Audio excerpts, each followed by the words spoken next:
साहब ठीक से? आदमी फट के बोला। आंख ना से, ये एयरपोर्ट से, कॉलोनी पार्क ना। कौन इस भिखारी ने यहाँ अंदर आने दिया? शिवम समझाया।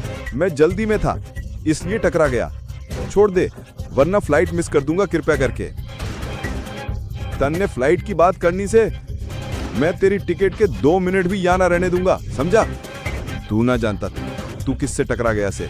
एक बॉडीगार्ड बीच में बोला। तू हमारे बॉस से टकरा गया से। तू ना जानता वो कौन से? वो प्राइम एयरलाइंस का बॉस से। मेरी प्राइम एयरलाइंस की फ्लाइट है, कृपया मैं माफी मांगू, छोड़ दे। इमरजेंसी से। शिवम ने भीख मांगी। तन्ने इमरजेंसी से? शिवम ने खुद पे जोर दिया। कृपया छोड़ दे। अरे देखूंगा कैसे एक भिखारी तेरी ही एयरलाइन जिसकी वो मालिक से उस पे चढ़ के जावेगा, समझा? Ticket ticket. शिवम चीखा। इसकी टिकट फाड़ दो। टिकट छोड़ दे मुझे। उसकी टिकट फाड़ दो। ध्यान रख ठीक से। रुक जा, वहां खड़े रहे। चलो। फाड़ उसका टिकट।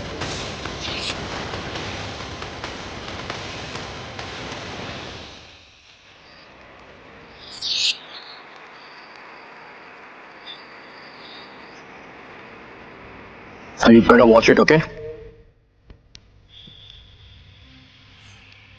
चलो, let's go.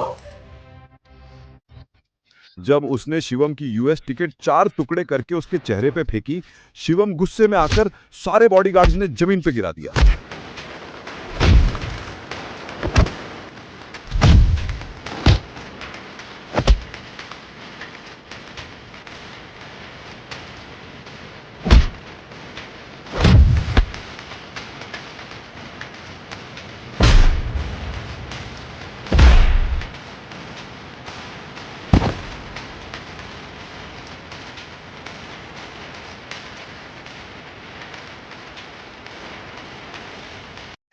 कैसे हिम्मत करी? कौन से तू मेरा टिकट फाड़ने का? 10 मिनट। अगले 10 मिनट में मैं तेरा नाम खराब कर दूंगा, समझा? उसने धमकी दी। धनी आदमी हंस पड़ा। अरे वो मुझे 10 मिनट में बर्बाद करेगा। तेरे में तो बहुत ईगो से। ठीक से चलो, मैं यहीं खड़ा हूं, दिखा दे क्या कर लेगा। शिवम जवाब दिया।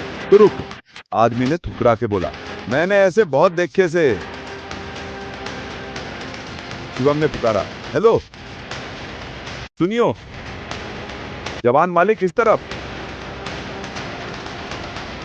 एक औरत की आवाज अनाउंसमेंट में गूंजी। डियर पैसेंजर, ये बताया जाता से कि प्राइम एयरलाइंस की सेवाएं अस्थायी रूप से रोक दी गई हैं। हम असुविधा के लिए खेद व्यक्त करते हैं। सब पैसेंजर से निवेदन है कि अधिक जानकारी के लिए हमारी ऑफिशियल वेबसाइट या हेल्पलाइन देखें। धनी आदमी गुस्से में बोला। अरे हेलो अधिकारी, बिना मेरी इजाजत और नोटिस के ये अनाउंसमेंट क्यों हो रही से? साहब हमें ऊपर से तुरंत आदेश मिले से। आदेश? तो आपकी लाइसेंस कैंसिल कर दी गई से। क्या? तो प्राइम एयरलाइंस अब बैंड से। जो कुछ कहना है बाद में कहना। हेलो। आदमी चिल्लाया जबकि वही अनाउंसमेंट पीछे चलती रही। शिवम जीत का एहसास करते हुए बोला। मैंने बोला था ना कि मैं तुझे 10 मिनट में बर्बाद कर दूंगा। मैं तेरी एयरलाइन बंद कर दूंगा। मैं तुझे सड़क पे ला दूंगा। धनी आदमी ताना मार के बोला। तू बस एक आम आदमी से, ये कैसे हो सकता से? मैं करोड़पति हूं, मेरे पास ताकत से। इसी एयरलाइन को बैन करने के लिए प्रधानमंत्री का आदेश चाहिए। ये कैसे तू फोन पे कर लेगा? शिवम बोला। मैंने अभी तेरी एयरलाइन बंद कर दी। जो धोखे तूने इंडिया में किए, स्विस बैंक में पैसे जमा करने वाले, याद से?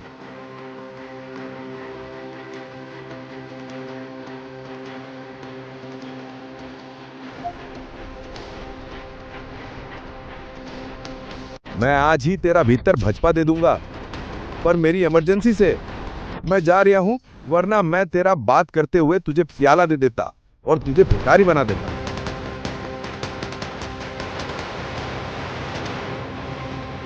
सर आपको यूएस पहुंचना बहुत जरूरी है। मैंने आपके लिए प्राइवेट जेट अरेंज कर दिया है। हमें अभी निकलना होगा। Sir private jet? मतलब ये कोई मामूली आदमी नहीं है।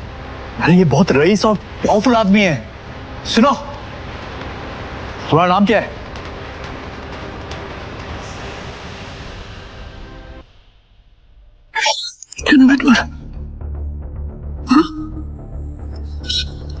सॉरी माफ कर दीजिए सर, सॉरी सर। ऑनेस्टली अगर मुझे पहले पता होता ना सर, तो मैं खुद आपके लिए एक जेट अरेंज करता। Please forgive me sir. आइंदा से ऐसी गलती नहीं होगी अब एयरलाइन ही नहीं है तो गलती कैसे हो? सर।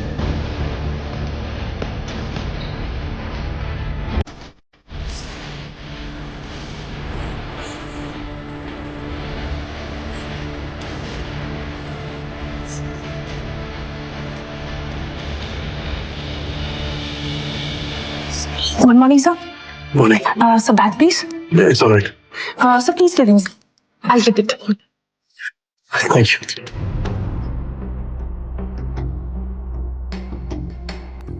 पर तभी यूएस से एक कॉल आती है। हेलो। शिवम सर, अब आपको यूएस आने की कोई जरूरत नहीं है।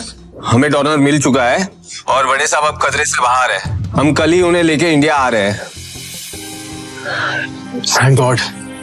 मैं तो डर ही गया था। Keep me posted, okay?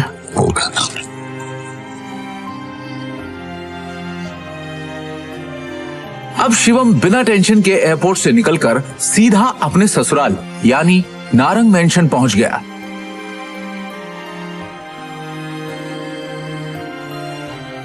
उधर रोज की तरह शिवम दुनिया से बेखबर अपनी ही धुन में हाथों में दृष्टि का लंच बैग और कानों में ईयरफोन्स लगाए ऑफिस आया। गुड मॉर्निंग मिसेस वर्मा, कैसी हैं आप? आज का दिन बहुत खूबसूरत है ना? Hello, how are you? You? तो इतनी टेंशन क्यों है? God. तू सारा टाइम घर में वर्करूम की तरह काम करता रहेगा कि कभी न्यूज भी देखेगा? वो इतने बड़े बिजनेसमैन का दामाद है और तुझे बिल्कुल खबर नहीं बिजनेस की। सर क्या हुआ कि मुझे मालूम नहीं है। देखते सरकारी टेंडर्स ना मिलने से नारंग इंडस्ट्रीज को बड़ा झटका। वेंटिलेटर पे चल रही नारंग इंडस्ट्रीज को इस 200 करोड़ के टेंडर से बहुत उम्मीदें थी, लेकिन ये टेंडर चला गया कपूर इंडस्ट्रीज के पास। नारंग इंडस्ट्रीज और उसके गिरते हुए शेयर्स को कैसे बचाएगी दृष्टि नारंग? ऋषभ दृष्टि का बिजनेस पार्टनर था।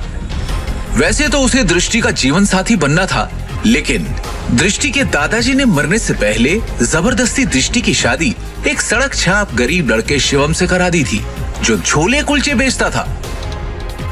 और फिर दृष्टि के दादाजी के गुजर जाने के बाद बिजनेस को संभालने के लिए दृष्टि के पिता अखिल नारंग ने बहुत कोशिश की, लेकिन वो कंपनी को संभाल नहीं सके। तनाव की वजह से उनकी तबीयत पर गहरा असर पड़ा, नुकसान बढ़ता जा रहा था, इसलिए दृष्टि को यह जिम्मेदारी उठानी पड़ी। हालांकि ऋषभ चाहता तो दृष्टि की ये समस्या अपने पापा के दोस्त मिस्टर नारायण से रिक्वेस्ट करके हल करवा सकता था, लेकिन दृष्टि से अपनी सगाई टूटने के बाद उसने फैसला किया कि वो कभी भी दृष्टि की मदद नहीं करेगा।